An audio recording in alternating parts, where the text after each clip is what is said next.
Oi pessoal, tudo bem com vocês? Eu pensei muito antes de vir trazer esse vídeo. Nossa, tô muito nervosa, desculpa. Eu pensei muito antes de trazer esse vídeo pra cá, mas eu acho que eu precisava. Eu não iria conseguir continuar com esse canal sem que as pessoas soubessem das coisas que eu já passei, das coisas que eu já vivi. E eu penso que quando a gente escolhe tornar nossa vida pública, a gente precisa falar toda a verdade, sabe? A gente precisa ser um livro. Claro que tem coisas que não precisa expor, mas eu acho que essas que eu vou citar nesse vídeo são coisas muito importantes que me definiram, sabe? Definiram a pessoa que eu sou hoje. Então eu vim contar pra vocês. Gente, eu tinha feito um roteiro, mas eu não sei se eu vou acompanhar ele, porque eu prefiro falar, sabe? O que der na mente. Eu acho que fica mais natural, eu acho que fica mais sincero.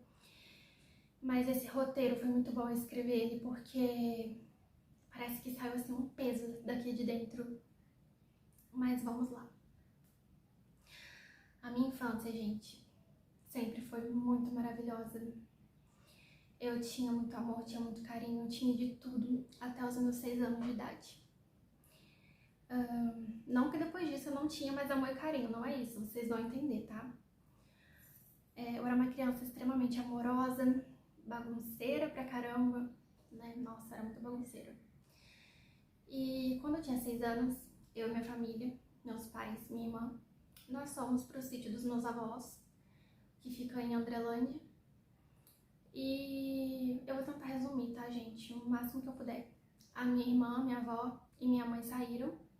Ficou em casa eu, meu pai e meu avô. Meu pai estava na sala assistindo televisão. E eu e meu avô estávamos na cozinha e ele abusou de mim.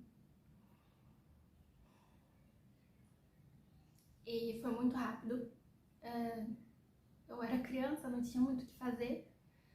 Mas eu contei para um dos meus responsáveis. Não vou citar nomes porque eu não quero que a gente brigue. Eu amo eles demais. E me dói muito brigar com eles, eu não quero que a gente brigue. Mas eu contei para um dos meus responsáveis e eu fui ameaçada a não falar para ninguém. E eu criei uma raiva tão grande daquele dia, de tudo que aconteceu dentro de mim. Eu lembro que quando a minha família se reunia, eu falava assim para minha avó: vó, a senhora vai pro céu. E eu falava pro meu avô que ele ia pro inferno. E todo mundo ficava meio que olhando assim, sabe? Mas ninguém nunca perguntou do porquê eu falava aquelas coisas. Ninguém nunca quis saber. E eu fui crescendo, fiquei, sei lá, diferente. Não era mais aquela criança inocente, sabe? E eu me sentia diferente dos meus amiguinhos de escola. Eu tinha que me humilhar pra poder caber nos grupinhos, sabe? Eu não conseguia me encaixar. E eu tenho dificuldade com isso até hoje, eu tenho muita dificuldade em fazer amizades. As pessoas acham que eu sou muito comunicativa, que eu sou muito extrovertida. Realmente, eu trabalho com público, eu tenho uma loja, né? Trabalho em loja desde que eu era criança, porque meus pais têm loja. Só que não é bem assim, gente. Pra eu fazer amizade mesmo é muito difícil, eu tenho muita dificuldade. Principalmente em confiar nas pessoas. E aí, gente, eu comecei a sofrer bullying na escola, porque eu era muito alta, porque eu era testuda. Eu sou testuda mesmo. E aquilo me machucava tanto. Quando eu chegava em casa, eu cortava meu cabelo. Metia tesoura mesmo, sabe, gente? Já cortei ele aqui, já cortei a franja aqui, sabe? Eu me batia na frente do espelho, me arranhava, puxava meus cabelos, chorava. Eu dizia pra mim mesma que ninguém me amava, que eu era feia. E nisso eu devia ter uns 7, 8 anos. Com 9 anos, gente, as coisas começaram a piorar pra mim. Eu comecei a entender mais as coisas e aquela raiva que eu tinha aqui dentro foi aumentando. Eu comecei então a descontar isso no meu corpo, de alguma forma, sabe? eu comecei a cortar meus pulsos, comecei a fazer cortes na perna, atrás do joelho. E assim foi até os meus 11 anos, sabe? Eu era muito diferente, sabe? Eu era uma criança amorosa, eu era legal, mas eu era triste. Eu era muito sozinha, sabe? Eu me sentia muito sozinha. Com 11 anos eu tive minha primeira decepção amorosa. E eu achava que eu ia morrer por causa daquele garoto. Eu achava que eu ia morrer. E isso acabou confundindo muito a minha cabeça. Eu achava que era amor, que era aquilo. Gente, eu só tinha 11 anos. E eu comecei a me cortar. E aí acabou me dando depressão. Ai, droga, minha bateria baixou. Acabou me dando depressão. E eu comecei a judiar muito do meu corpo, gente. Muito, muito. Aí meus pais acharam que era hora, né, de eu começar a fazer um tratamento psicológico. E fiz acompanhamento por mais ou menos uns 6 meses. Mas eu lembro que no ano seguinte eles não quiseram dar continuidade no meu tratamento. Não me lembro porque. Com 12 anos, gente, eu me apaixonei pelo meu primo de segundo grau. E eu achava que era o maior amor do mundo, sabe? Eu achava que era pra sempre. E assim, foi um amor que me consumiu positivamente no início, sabe? Sabe aquele amor que a gente acha que nunca amou ninguém na vida antes? Pois é. Meu pai foi contra desde o início. A minha mãe também não foi muito a favor, mas assim, como ele era da família, né? Eu tinha 12 anos, ele tinha 15, ele era mais maduro do que eu, ele entendia mais do que eu. E não que eu fosse inocente, tá, gente? Não que eu fosse santa. Eu nunca fui, nem disse que era. Muito pelo contrário. Eu dava muito trabalho para meus pais na escola. E tanto com estudos quanto com namoradinhos, eu dava muito trabalho. Então, eles acabaram vendo esse namoro como uma forma de eu sossegar, sabe? E aí, namoramos.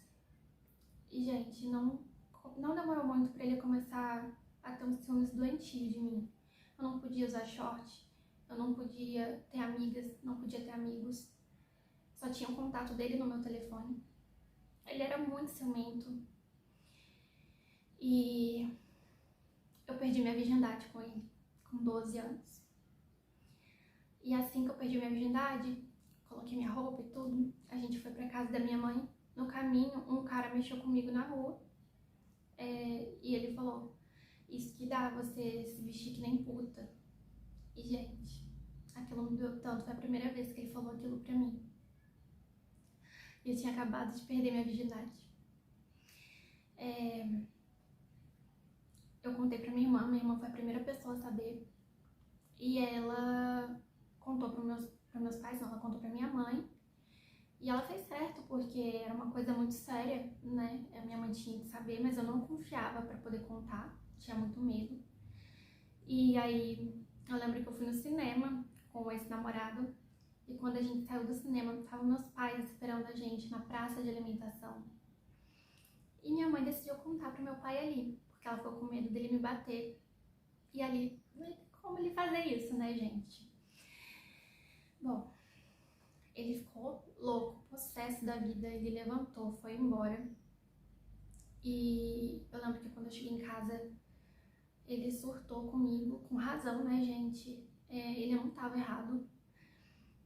Ele falou que eu não ia mais ter privacidade e tudo. Eu lembro que eu fiquei com raiva nesse dia, acabei me cortando também. Porque eu era assim, gente. Tudo que eu sentia de raiva, qualquer coisa que me estressava, eu ia lá e me cortava. Eu tenho um montão de marca no pulso, eu não sei nem se vai aparecer. Mas eu tenho um montão de marca no pulso. E na perna também. E agora, peraí, que eu vou ter que ver o roteiro, gente, porque eu tô um pouco perdida.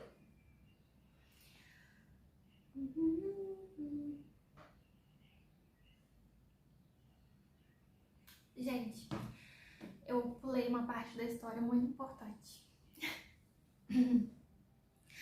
Você lembra daquela primeira decepção amorosa que eu mencionei aqui pra vocês, eu cheguei a comprar veneno de rato pra me matar, gente. Eu planejei meu suicídio todinho. Tipo, eu ia deixar pra cometer no dia que meus pais viajassem pra São Paulo. Eu ia dormir na casa da minha tia. E eu comprei 2 pacotinhos de veneno. Só que eu contei pro meu primo e pra uma amiga minha, e eles acabaram me entregando. Lembro que minha mãe queria matar o cara da casa de ração que me vendeu. Porque, tipo, eu só tinha 11 anos e eles venderam veneno pra criança e tudo. Enfim, foi bem pesado na época. E eu não imagino o quanto isso deve ter sido difícil pra eles. Eu acho que eles sofreram muito com isso, porque imagina você ter um filho, uma criança ainda e querendo se matar. Gente, deve ser muito difícil. Eu não imagino o que eu fiz eles passarem, sabe? E voltando ao relacionamento, gente, depois que eu perdi minha virgindade com ele, as coisas só pioraram, sabe? Ele era o tipo de namorado que me chamava de puta, de vadia, de gorda num dia, e no dia seguinte ele me dava perfume, um buquê de flores, pedia desculpa, prometia que isso nunca mais ia acontecer. Uma vez ele segurou meu braço à força, me machucou.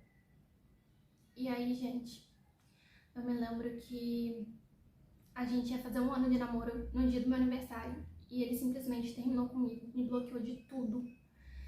Sumiu, sabe assim, sumiu, desapareceu da minha vida. E eu fiquei assim, sem chão. Eu lembro que eu fiquei 1 mês direto, chorando. Hoje em dia eu não me sinto triste pelo que ele fez comigo, mas sim pelo que eu passei sozinha, sabe? Pelo que eu tive que passar sozinha, com as pessoas do meu convívio vendo aquilo e, tipo, não terem me ajudado, não terem me acolhido. Isso dói um pouco, eu não vou mentir, ainda dói. Eu passei 1 mês chorando direto, voltava da escola chorando, eu ia dormir chorando. Eu tentava várias maneiras de suicídio, várias. Automutilação, assim, de monte. E aí eu comecei a fazer de tudo pra poder superar ele, né? Comecei a ficar com um monte de gente, dar trabalho pros meus pais de novo. Até que teve um dia até que meu pai me deu um tapa na cara, porque eu aprontei feio, né? Eu realmente aprontei feio. E 4 meses depois, ele aparece como se nada tivesse acontecido, me pedindo pra voltar. Eu fiquei bem relutante no início, mas acabei aceitando, porque eu achava que era impossível ser feliz sem ele. A razão da minha felicidade e do meu futuro estava nele, sabe? Pra mim era isso. E não demorou muito pra ser pior do que antes, gente. Ele me humilhava tanto, mas tanto, era todos os dias. Eu acho que era o passatempo dele me humilhar. Era todos os dias. E eu me humilhava por ele. Então, eu era humilhada 2 vezes. Cara, era muito difícil. Até que teve um dia, gente, que ele pegou e virou assim pra mim e falou: por que você não se mata logo? Ninguém vai sentir sua falta.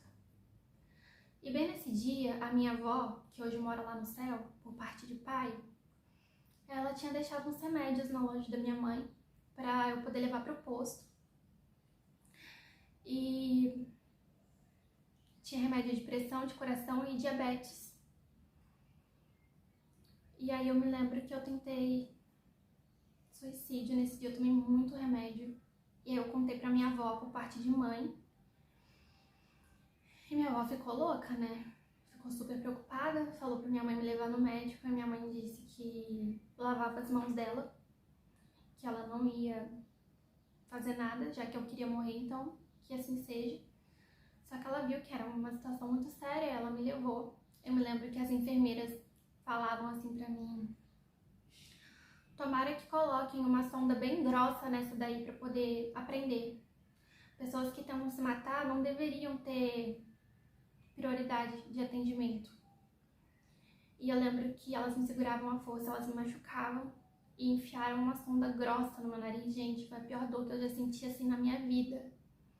Eu lembro que eu gritava, falando que eu odiava minha mãe. Eu tenho certeza que eu magoei muito ela nesse dia. Eu fico muito triste de lembrar disso. Eu gritava falando que eu odiava ela.